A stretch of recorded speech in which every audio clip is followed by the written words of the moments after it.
Welcome.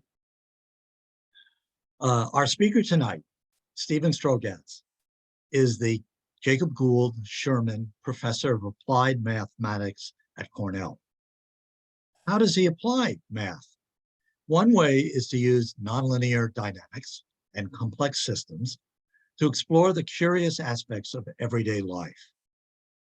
This search has included the geometry of supercoiled DNA, the dynamics of our sleep-wake cycle, and synchronizing by fireflies and other creatures.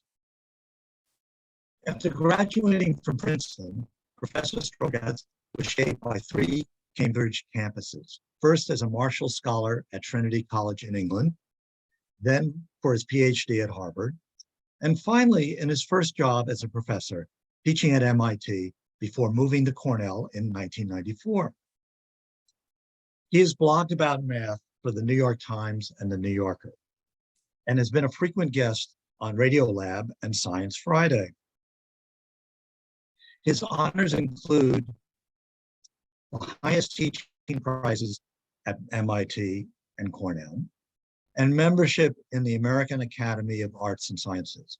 His books include Nonlinear Dynamics and Chaos, Sync, The Calculus of Friendship, The Joy of X, and most recently, Infinite Powers, which was a New York Times bestseller. One of Steve's special gifts is to make math personal, as he recalled in his book, The Joy of X. In the 1960s, my parents were flabbergasted by their inability to help me with my 2nd grade math homework. They never heard of base 3 or Venn diagrams. At this point, we might expect to see the start of a great math career. But Steve's role in family math education turns on itself like a Mobius strip as he tries to help one of his kids. Dad, can you show me how to do these multiplication problems? Sure, I thought, until the head shaking began. No, Dad, that's not how we're supposed to do it. That's the old school method.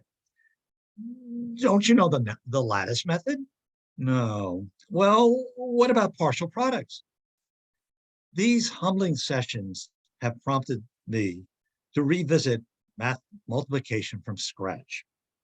In the aftermath of these family memories, our professor addressed classic questions in Joy of X, multiplication and everyday life. For example, does it commute?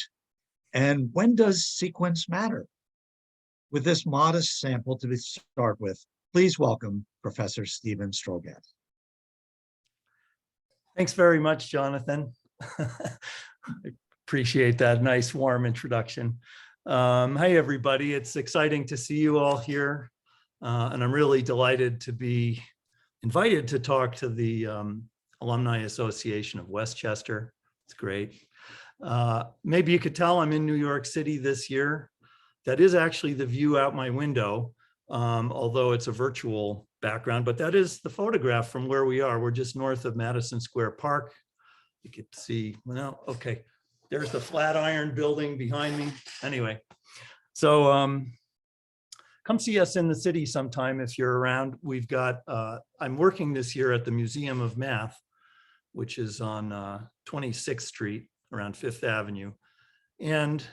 But I'll be back in Ithaca very soon. It'll be middle of August, just in time for the fall semester.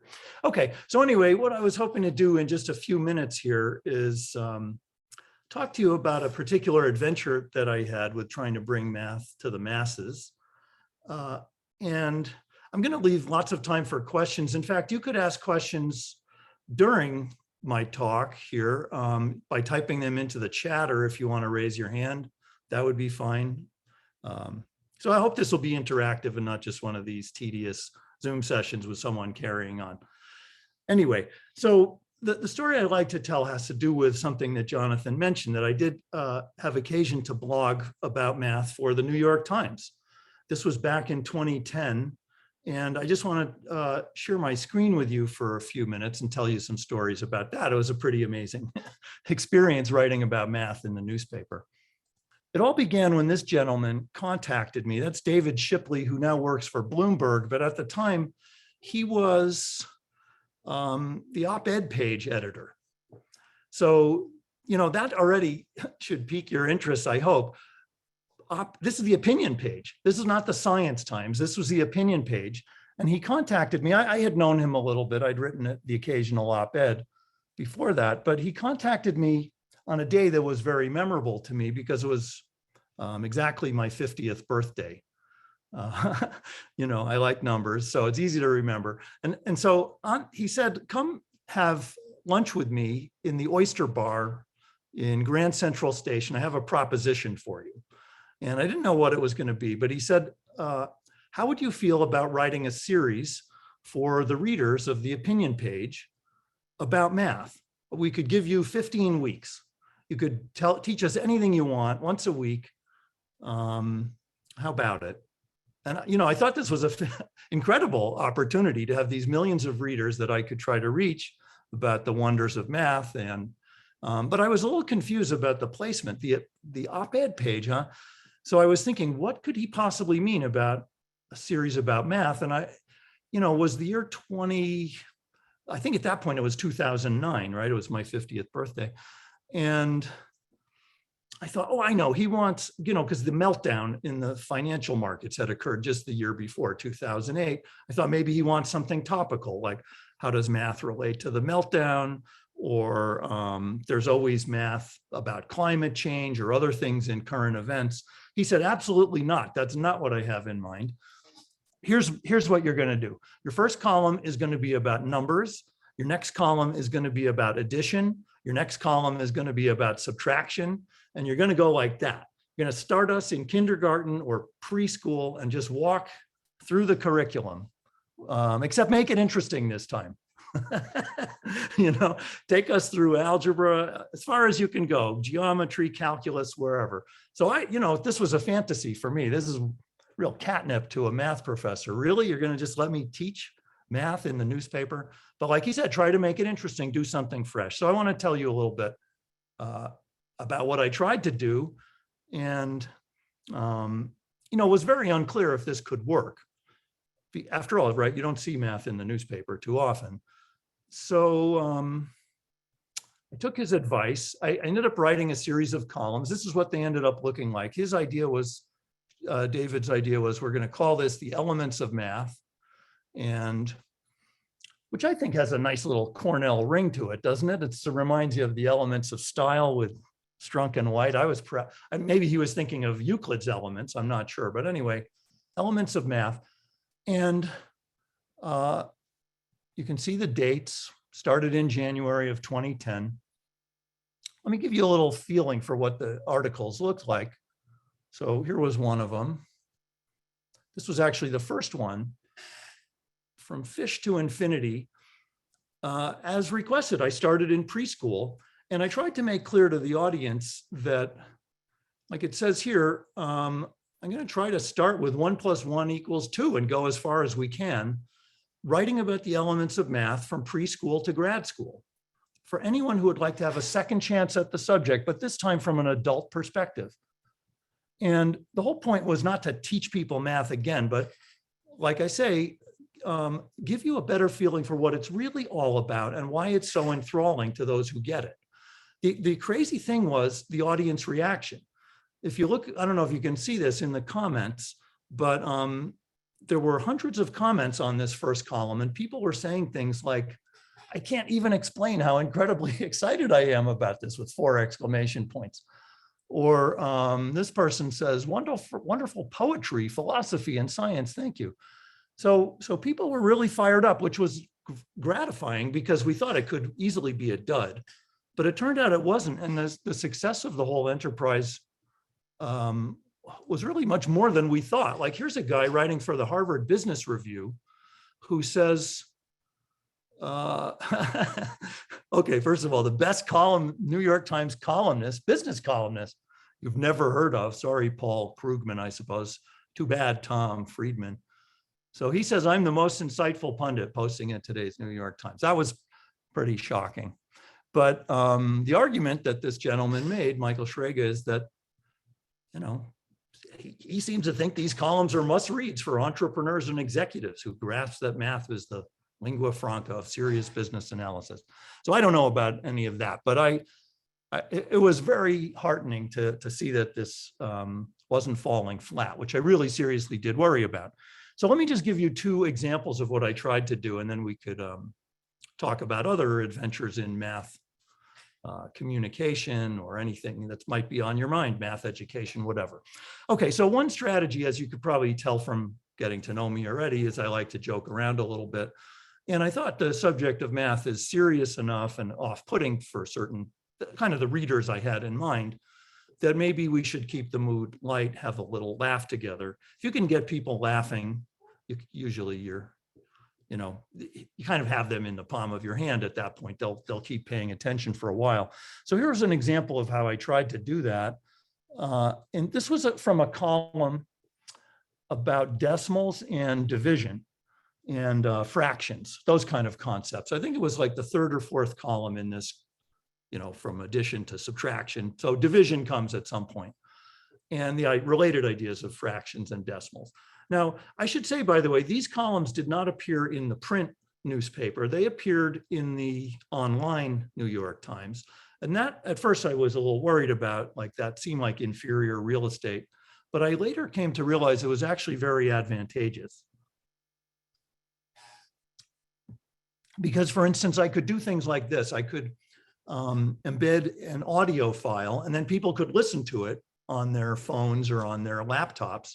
And so you just had a lot more freedom for what kinds of things you could present: videos, audio, color pictures, no problem. Okay, so anyway, here's a case study of a gentleman who has, as you may have, an exasperating call to a customer service line. In this case, to Verizon. He was unhappy about how much he was paying for data. He had a data usage rate quoted to him of 0.002 cents per kilobyte of data. And he thought that was a pretty good deal. And turns out, though, when he got his bill, he was charged 100 times more than that. He was charged at a rate of $0.002 per kilobyte, not cents per kilobyte. And this is the phone call that he made. He, like I say, he was exasperated. He was so unhappy that he took to recording the call. And you can read about this on the internet if you really want to go into detail, but you'll get the idea just from this little snippet. So if you do want to look it up, don't do it now, but at some point go to YouTube and look up Verizon Math Fail. That's what it's called. And so you'll now hear his conversation, first with one representative and then with the manager. All right, so here we go. Oops, I'm sorry. Looks like you're requesting some kilobyte usage that was done while in Canada, $0.002. Do you recognize that there's actually 0.002 cents? Yes. Do you recognize there's a difference between those two numbers? $0.002 and $0.002 cents. Yes. Is there a difference between? They're both the same if you look at them on paper wise. No, they're not actually.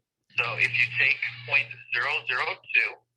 cents, remember the cents, times 35,896 is $71.79. No, that would be 71 cents.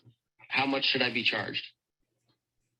By the way this is calculated, $71.79. You're paying 2/10 of a penny per kilobyte. 2/10 of a penny would be 0.2 cents. You quoted me 0.002 cents. So which is the real rate? 0.002, sir. 0.002 what? Cents per kilobyte. So you just said it was 0.2 pennies. And then you also said it's 0.002 cents. Those are two completely different numbers. They're 100-fold different. Okay, George, hold on 1 second for Sure. me, okay?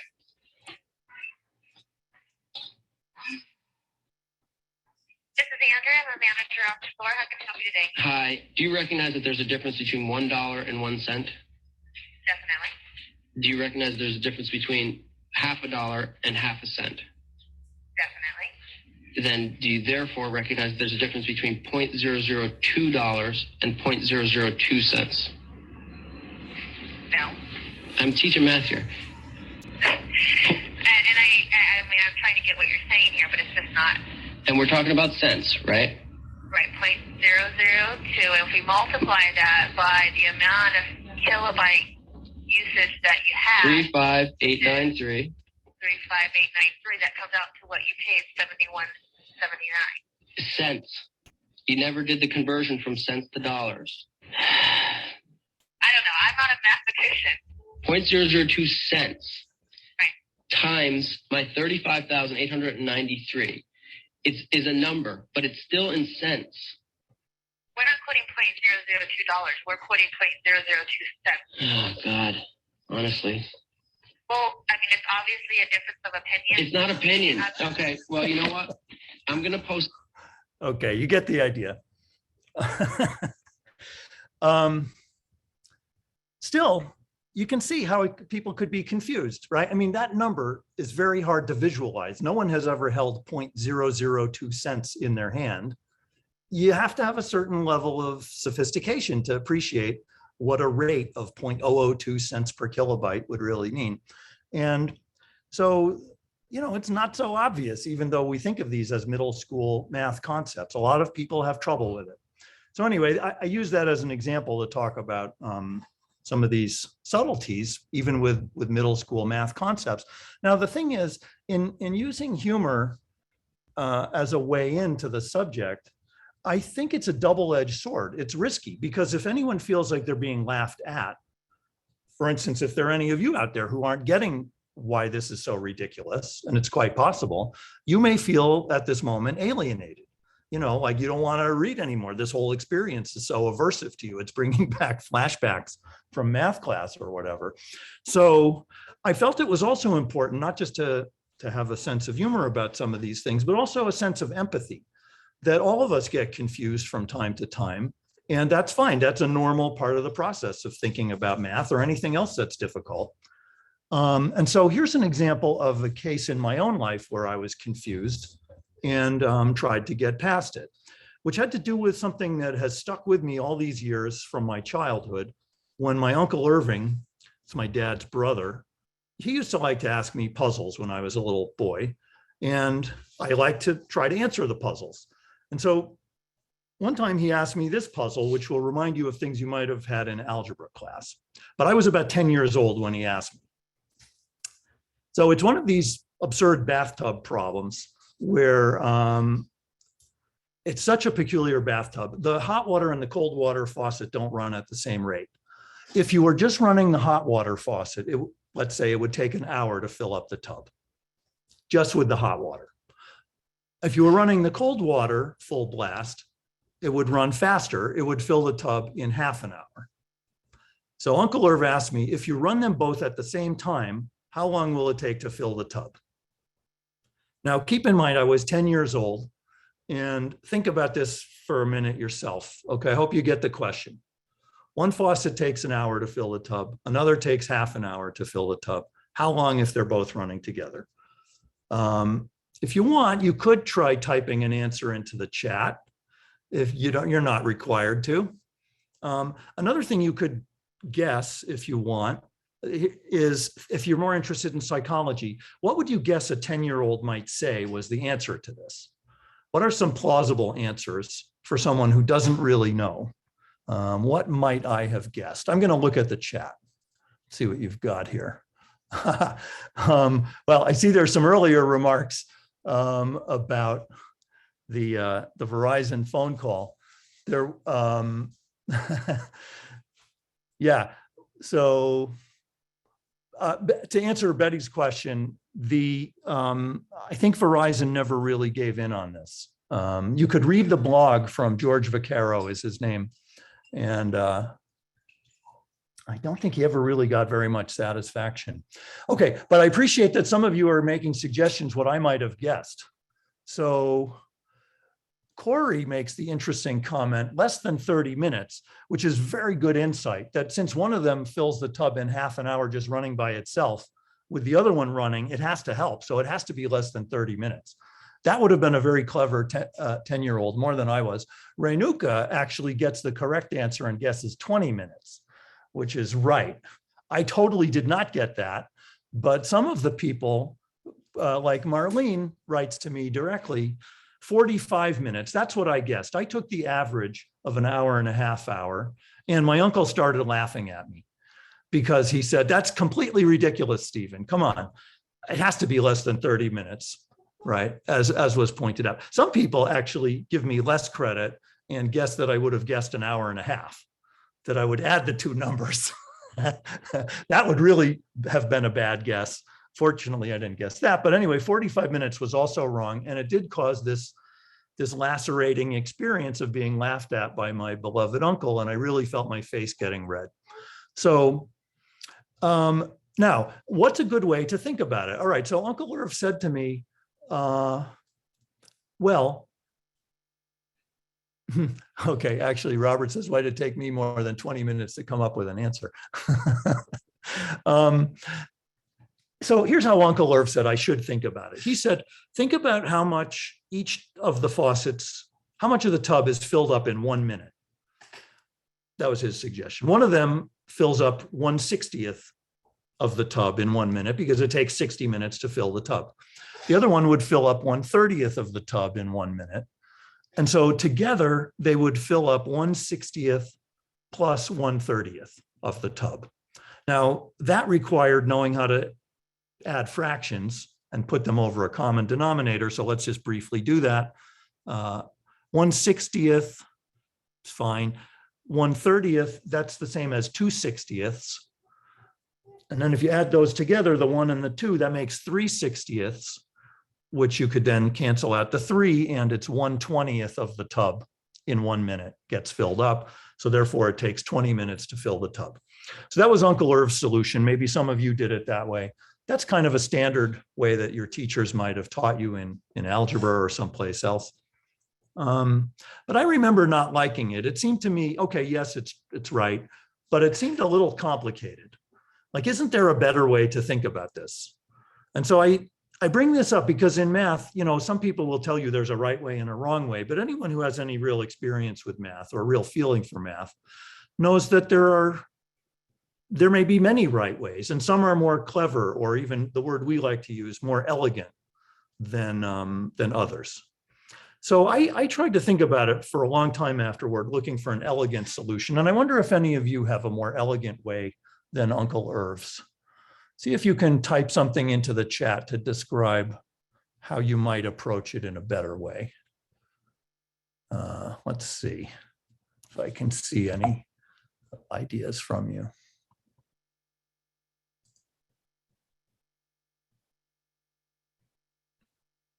So there's a kind response. Ah, Christian, Anna, great, I like it. Right, both Christian and Anna said, if both tubs run for an hour, they would fill 3 tubs. Right, because one of them fills 1 tub per hour, the other one fills a tub every half hour, so 2 tubs per hour. So running for an hour together, they would fill 3 tubs. And that's a very nice way to think of it. 3 tubs per hour is 1 tub per every 20 minutes. I came to that same conclusion with this kind of phantasmagorical image of, like, if there were bathtubs on a conveyor belt going by the faucets. I mean, it's just a visual way of saying the same thing, that they would be filling 3 tubs per hour. You know, we're not used to thinking of more than 1 tub because there's just 1 tub in the problem. But if you think about it as having more tubs, then you can see it's a very quick, you don't need to know how to add fractions or anything. It's a very easy, nifty way to think about it. So I think that's really all I have for you. I'm going to jump out of my little slideshow. That was just to give you a taste of the kinds of strategies I tried to use with the New York Times audience. But so we could talk about that if you have any questions about what I have many more examples I could show, but I don't want to go on too long about this since you may have other things on your mind. So the floor is open. Feel free to start typing into the chat at this point if you have any thoughts, comments, questions, you name it. And if not, I could try to tell more stories, but it'd be good to see what's on your mind. What about the fireflies? Yeah, that's a fair question. Could I talk a bit about my work at the museum? Sure. Let me let a few more trickle in, and then I'll just go in some order.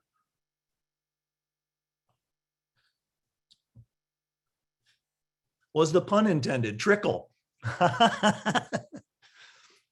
It's so silly. That's a weird psychological phenomenon, isn't it? That these Freudian slips or accidental puns, it's like your brain is operating behind the scenes, thinking of these associations, and your conscious mind is not aware.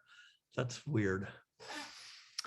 Where did my time series end up? Oh, I guess you mean, Peter, where did it end up mathematically? It ended up at infinity. So I started with numbers, 1 + 1, and the concept of numbers and why they're so useful. And by the end of the series, we were talking about the concept of infinity and how there are different sizes of infinity, that some infinities are bigger than others, which if you've never heard about that might sound amazing or unbelievable. But I tried to explain why mathematicians like to distinguish different sizes of infinity. Is the time series still available today? Asked Fran. Yes, I think so. Although when I checked a few days ago, there was some kind of glitch on the Times website. But it later got made into a book called The Joy of X, which had the 15 original columns plus 15 new ones that I wrote just for that book. And so that's one quick way to find them. But you should be, once the Times website gets working again, if you are a subscriber to the Times or you haven't used up your 10 free ones for the month, you could find them there. Just search for my name, you'll find them. Yeah, interesting. Gloria asked, can I help make math interesting for students in public schools? My child learns math more effectively from PBS and YouTube than school. Well, that's a real big topic to discuss, what we could be doing in schools. I actually agree that PBS does a fantastic job. You might have noticed, I don't know if it was visible, in that first column, I was using an example from Sesame Street to introduce the ideas of numbers. And they do a really great job. So I agree. I don't know if I can, so at the Museum of Math, we try to make math interesting.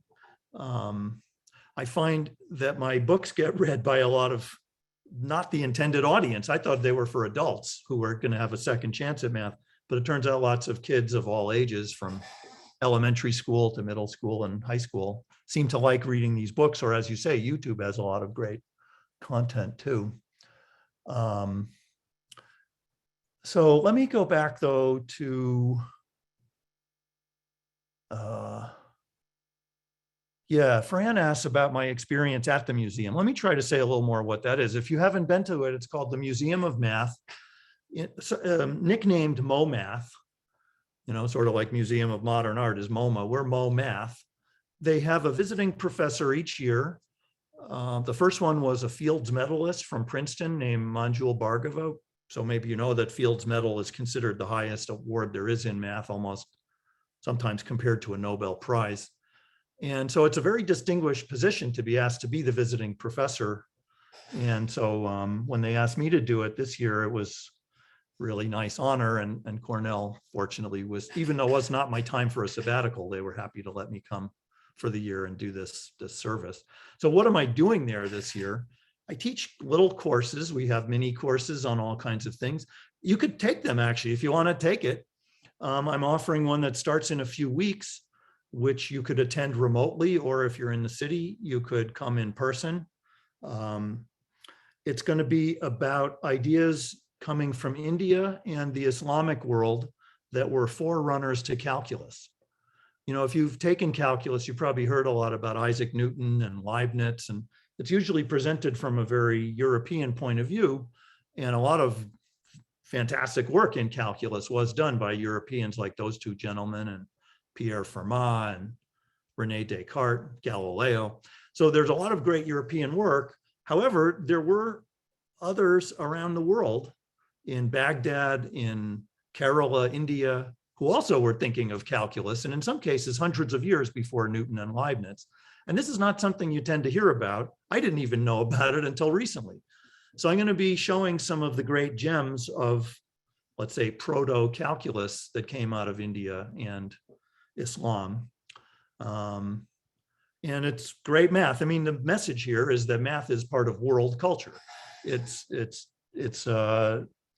everywhere. I mean, there are geniuses in Japan, in China, in the Mayan civilization. I mean, there's been a lot of great work. So anyway, so that's an example of a mini course. That's going to be a little 4-part series. But I did one that was called Gems of Math, where each week we just looked at some beautiful proof or beautiful calculation for that week. We also have events that for instance, tomorrow night, I'm doing an event where we're going to talk about a movie, a documentary called Beautiful Young Minds. So Beautiful Young Minds is a British documentary about the kids who were on the British International Mathematical Olympiad team. You may know that high school students compete in this worldwide contest, the Olympiad. Each country fields a team. And so the UK made a documentary about this group of genius children who are going to be on their team. And you follow them as they train and as they get selected. And some of them don't make the team, and the heartbreak they feel from that. And so now, what does the museum have to do with this?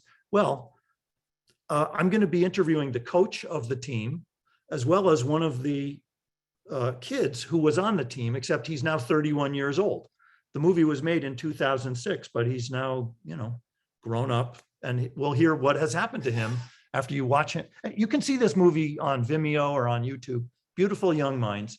So we ask our audience to watch the movie ahead of time, and then we have a discussion about it with, like in some cases, I've had the screenwriter for Hollywood movies like Imitation Game, or we might get some of the actors to come on and tell us about the film. Anyway, so it's sort of where math meets culture. So that's the kind of thing I've been doing at the museum. But it's, if you attend in person, it's a real museum with exhibits. You can do all kinds of hands-on stuff. It's very interactive in the style of the Exploratorium in San Francisco. Okay, let's see, what else here? What did I learn about myself, asked Samantha. Or what surprised me in writing the New York Times column and my stint at the Math Museum? That's a deep question. What did I learn about myself? That's a hard one. I didn't really think about it too much in terms of myself. I guess I could say I learned a little something about writing on a deadline. In the academic world, we don't usually have a deadline. There are math problems I've worked on that I've been working on for 10 or 20 years. So to have to write a column a week was a new experience. And I learned that I could write rapidly if I did have a gun to my head. And that what was helpful for me was to use dictation. If I use my iPhone and just turn on the voice memo or some kind of a notes app and use the microphone and dictate, like I'll walk my dog, think about what I want to say, and just start talking into the phone. It gives a very conversational style, very natural, relaxed style, which I was shooting for. I didn't want the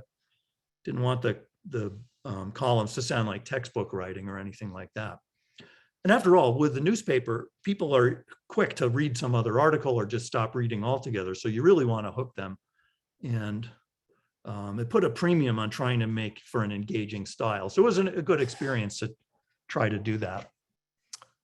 Let's see. Oh, thank you for sharing. You're welcome. Yeah. What am I currently working or researching on?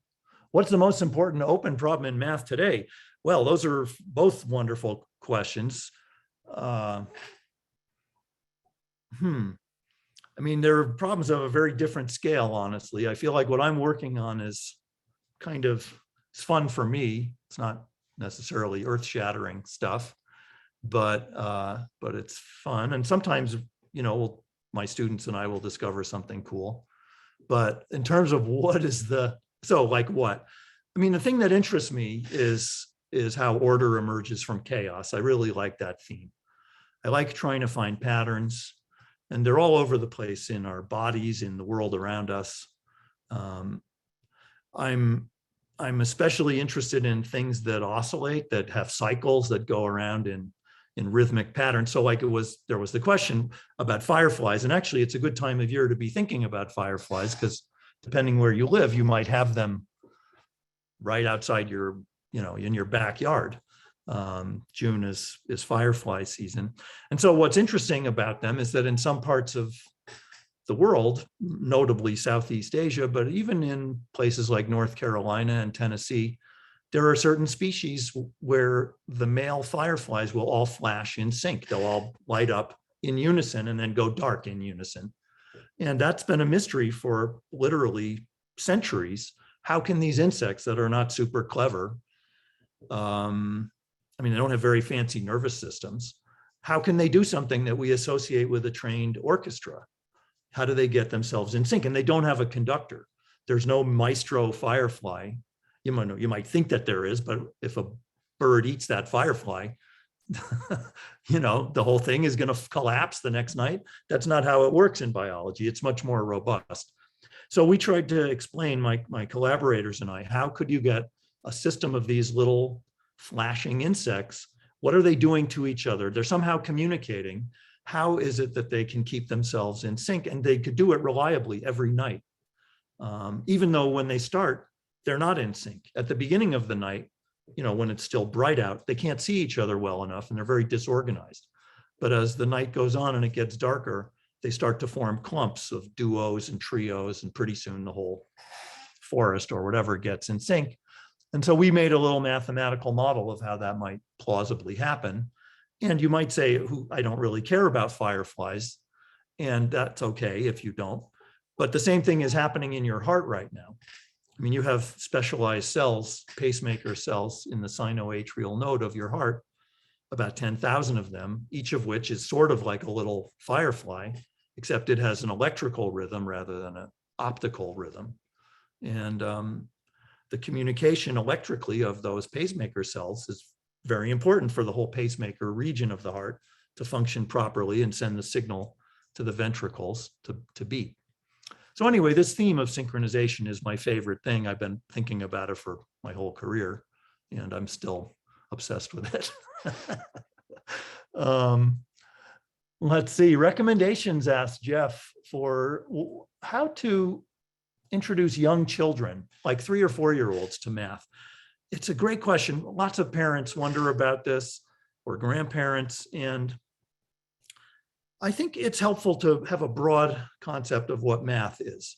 To me, and to many mathematicians, math is not really about numbers as such. It is, but it's about numbers and shapes, and generally about patterns. Usually the word pattern is the one, if you ask a modern mathematician, what is math? We would say it's the study of patterns of all kinds.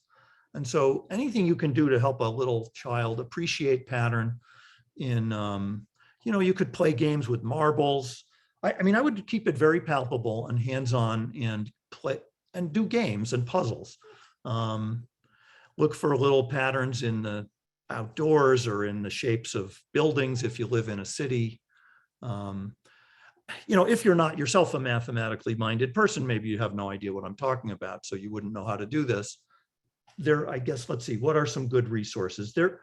Maybe some other folks could type into the chat if you know some good ones. There are some. I'm forgetting the names. There are lots of online things you can try. Brilliant.org has a lot of good math puzzles. There's something with the word dragon in it that I'm forgetting. Dragon something that a lot of parents have recommended to me. Okay, Adam says, my kids who are 3 and 5 really enjoy number blocks.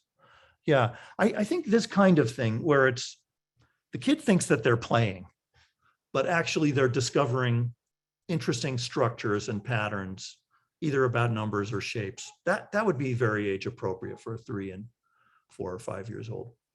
Let's see, Ellen says, I wrote my earlier question as someone who was the only girl in her school physics class and actually tutored other students. What was your earlier question, Ellen? Let me go back up. You said, what's being done by the museum to encourage young women to feel comfortable about excelling in math and physics and other STEM areas? Yes, it's great. We certainly try to think about, what we can do to make math appeal to everyone of every gender, every race, you name it, every age. So we have docents who are students. A lot of them are volunteers, like mathy kids from around the city who would like to volunteer at the museum. We also have paid interns and other, but my point being that we have men and women both, and so there's plenty of role models for any girls that happen into the museum. We also have exhibits that you might think, I don't know if I'll get myself in trouble saying this, but there are some things that you might associate stereotypically with a boy would be interested in this thing, or a girl might be interested in that thing. Okay, we don't think like that anymore. But I'll just say there are certain activities. For instance, there's one where there's a virtual paintbrush and you can paint with different colors, but by choosing a certain knob, you can paint with different symmetries. So you're basically painting a wallpaper pattern with different symmetries. And it's a very appealing, artsy, mathy thing where art is meeting group theory and the study of symmetry. So I don't know if that specifically encourages young women versus boys or men, but we try to think about things that would appeal to all genders. I don't know, what else? Our director of the museum is a woman, if that helps. I don't know. I'm not quite sure what to say to this. It doesn't seem like there's a problem. Lots of parents bring in their kids, of boys or girls, and they all seem to have fun in there. But it's a serious question. I take your point. We also do things like sponsor competitions. And one competition that we have that I'm very proud of, actually, my wife thought of it for my 60th birthday. She had friends of ours donate to something that's being called, it's embarrassing, the Strogatz Prize for math communication. So it's not about math as a competition, like to show you're smarter or faster than someone. It's how to communicate the wonders of math, the joy of math to other kids. And so what we do is ask students to submit, it could be video, could be a dance performance that they have filmed, could be a cute puzzle, could be a piece of poetry, something to show that math is a universal in our lives, that it's everywhere, that it's fascinating, but in like one student talking to another. And so it's a worldwide, I hesitate to call it competition. It is a competition though. There's awards given and monetary prizes, but we get fantastic entries from all over the world. And honestly, well, I feel like a lot of the girls produce very creative entries. Last year's winner was a young woman who wrote a really magnificent poem called Math Person, in which she talks about her experiences going to math competitions, the standard kind, where you're having to do a test under time pressure, and feeling like what she really wanted, although she did well at those, but what she really wanted was to talk to the other students about how did they think about the problem? How did they solve it? Well, like she wanted the sharing of the fun of the math rather than the competing. And she's actually enrolled as a freshman to come to Cornell, turns out. And I'm going to be meeting with her in person soon. I like to think that this contest had a little, I think it did have an effect on her, choosing Cornell over some of the other great schools that she got into. But anyway, hopefully she'll continue to enjoy math when she comes to our department. Anyway, okay, so I spent a long time on that question. Let's see, how are we doing on time? We have about 15 minutes left. Good. Let's see. Oh boy, what do I think about teaching math through a social justice lens? Or is that too political a question? That is a very political question. Well, I think there's a lot of great ways to teach math. I think it's a question of,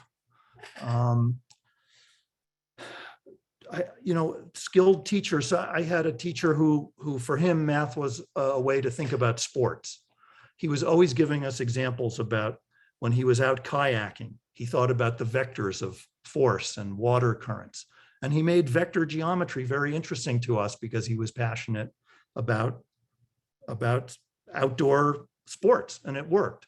Now, you could say, well, sports is not controversial the way social justice discussions are. I guess that's fair to say.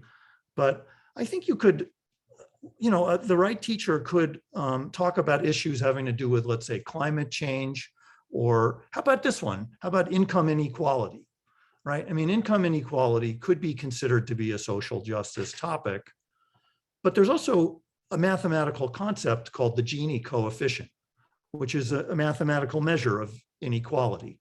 And whether you think there should be more income inequality or less, or you don't care, it still would be helpful to know what the Gini coefficient is so you can participate in the discussion at a factual level, so like you can actually understand what's being said. So I think you can teach social justice topics without necessarily taking a social justice stand. You could stick to the math, but these are real issues that a lot of our students care about. And I think it can be done in a way that's respectful of the diversity of political opinions out there. So I don't see any problem with it. I guess if the question is it all inherently political, and no matter just bringing it up as a political statement, I don't know. I mean, I think I've given a reasonable answer that shows that's not really true. It can be done in a way that's kind of apolitical, but still very mathematically informative. So it's a big deal though, right? I mean, because it's happening that there are books that are being eliminated from the curriculum in Florida, let's say, because they're alleged to have too much social justice concern in them. There's a friend of mine at Dave Bach, who's a statistics professor and one of the nation's leading high school teachers in statistics. He wrote the advanced placement book for statistics that's very widely used. And his book was removed from the Florida curriculum for having too much, they thought too much politics in it, which is, I personally wouldn't agree with that. I think it's a ridiculous thing that they did, but that we're probably getting too much into politics there. All right, so let's see, what else have we got here? What's my favorite movie about math or representation of math in pop culture? I mentioned Imitation Game. Yeah, let's see, what is my favorite? Well, I'm very partial to a movie called Stand and Deliver. So I've typed that in the chat because some of you may not know it. It's a bit of an old movie now. Let's see. So yeah, we did discuss this one earlier in the series that I was running. Stand and Deliver there in the chat.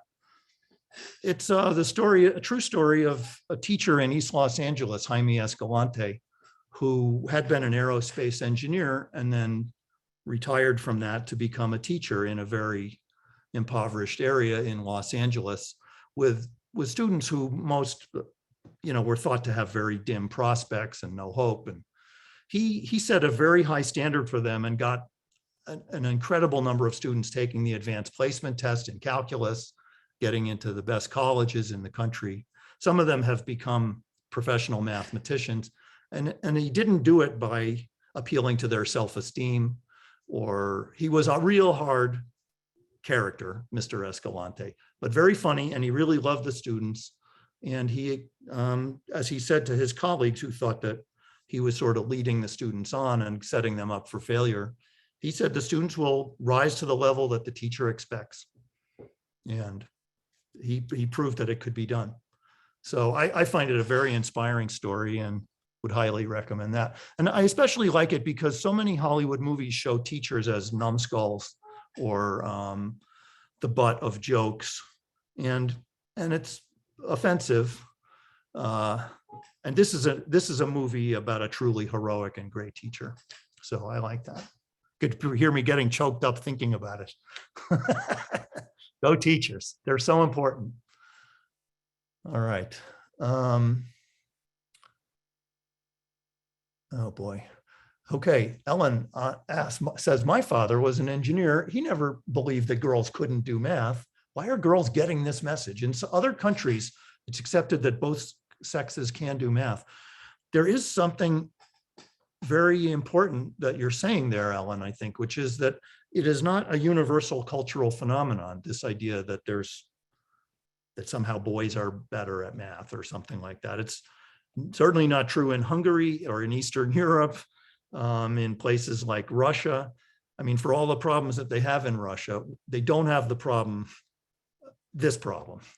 There are lots of women in math and in engineering, and in many places around the world. I mean, it's a little bit anomalous in the US. There's something going on here, which I don't fully understand where it comes from, but it's absolutely cultural. It's not biological. There's plenty of studies about what's going on in other countries. So I don't know, but I don't think it's hopeless. I think we're making progress, but it'd be nice if it were a little faster, maybe. I don't know. I mean, one thing is that, well, I'm not sure what this, I'll truncate myself there. Oh, Hidden Figures. Good one, Jim. That's another great movie, super inspiring movie. Yeah, that was another one that we also discussed in our series. That's also a really nice movie about mathematicians. Yeah, there's quite a few of them. Thank you, Amy. You say the story of my friendship with my math professor is so heartwarming and inspirational. What's my biggest takeaway from the experience I described in my book called Calculus of Friendship? For people who haven't had a chance to look at it, it's a story of my relationship with my high school calculus teacher, Mr. Joffrey. That's who I was mentioning with the vectors and the kayaking and all that. So yeah, Mr. Joffrey taught me calculus when I was a junior and in high school. And after I went to college, he kept writing to me and I would write back to him. And we corresponded about math problems for about 35 years, which he went from the prime of his career to retirement during that time. I went from being, a little kid and in high school to becoming a professor at Cornell. And so a lot of things happened to us in our lives during that time, just like anybody. You have ups and downs and some tragedies and some great triumphs. But the funny thing was, we didn't really share that in our letters. We just wrote to each other about calculus problems, which is what we love doing together. And so it's the story, it's sort of a book about male friendship and how two men can be really good friends because they love doing something together. And it doesn't mean that we're very touchy-feely about our emotions or even our lives. And there were a lot of things about him that I didn't know. And same with him towards me. But as life went on, we did, especially he started to open the door to that, like he would say personal things to me. And at first I didn't like it. I felt like, let's just keep it, let's stick to the math. But eventually, I mean, it's really sort of in some ways a coming of age story as I started to learn, as I think, especially as I had kids of my own, and then as my father died and my brother died. I mean, I started to think about bigger things than just doing math problems. And Mr. Joffrey's own mortality came into the story. So I'm glad that you found it a heartwarming book. It's a kind of one of the few math books that's a tearjerker, other than those that make people cry for other reasons. But what was your question was, what was the biggest takeaway from having the experience that I described in it? I think for me, the biggest takeaway was reflecting on Mr. Joffrey's life and his style as a teacher, that he let his students teach him. At first, when I was young, I thought, I'm better than my teacher. I'm better. My teacher isn't that good at math. I'm better than my teacher. This was the way I looked at it when I was 14, 15 years old, like a very juvenile attitude. But this trick that he played, almost like a jujitsu move, that he would get me to teach him advanced math. And it was exactly what I needed. He was my first student. He gave me the chance to be a teacher before I could, none of my friends wanted to listen to me talk about math, but he would. And he was so generous in doing that role reversal with me.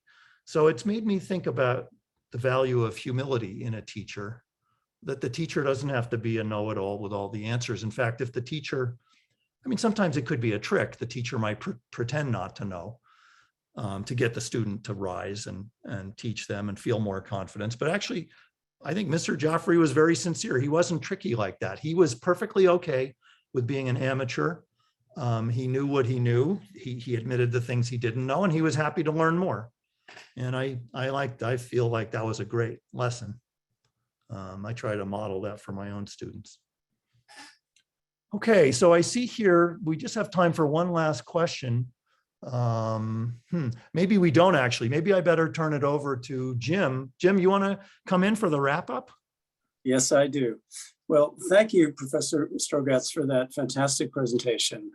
It's always such a treat for alumni to hear from current Cornell faculty, and especially so in this case, because you've been sharing Cornell's special enthusiasm for knowledge with the Museum of Mathematics right here in New York City. So thank you for this evening. Thank you for all the work you've done as an ambassador for Cornell, and thank you so very much for taking so many questions and being so responsive. I want to tell everyone on the broadcast a little bit about the Cornell Alumni Association of Westchester. I am a co-president of the organization, and we do two things of importance, hopefully more, but at least two. One is that we sponsor a scholarship every year for two students from Westchester County. It's called the Bleakley Bland Scholarship. And over the years, we've amassed a fair amount of money. And you may see on Giving Day or other occasions an opportunity to contribute to that fund. And if you can, it's a matter of math. The more you give, the more we can give away. So thank you for that. Also, I wanted to give you some information about some upcoming events that we have. On July 17th, we have an event planned at the Captain Lawrence Brewery here in Westchester. On July 30th, just confirmed yesterday, we have a service project at Untermeyer Gardens Conservancy in Yonkers. On August 12th, we're going to be getting together at a park on the Hudson River to listen to jazz. We don't have a date yet, but we have a very interesting event planned. We are going to start at a little roadside Texas barbecue and then go across the road to an Italian modern art and sculpture museum. And Jonathan and I have jokingly titled this our Spaghetti Western event. On September 28th, just confirmed minutes ago, we have an event with Doyle's, an auction house in New York City that is going to do essentially an antiques roadshow for us with submissions from our alumni. And in October, we have Carter Wilson, who writes scary stories. He's going to talk to us about how to write a scary story, and that'll coincide somewhat with the Halloween season.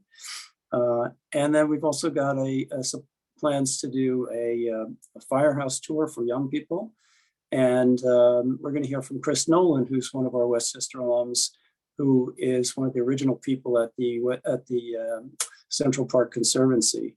And most importantly, we are hoping to organize a tour of MoMath, probably in the fall. And that will dovetail with tonight's event. And so thank you so much for getting people interested in that museum. I also want to tell everyone on the broadcast that Jonathan Gelman, who started the program tonight, is a new addition to our board of directors. And Jonathan did a great job in finding Professor Strogatz and convincing him to come out tonight and give a presentation and getting the ball rolling. So with that, I will say goodnight to everyone, and thank you all for attending.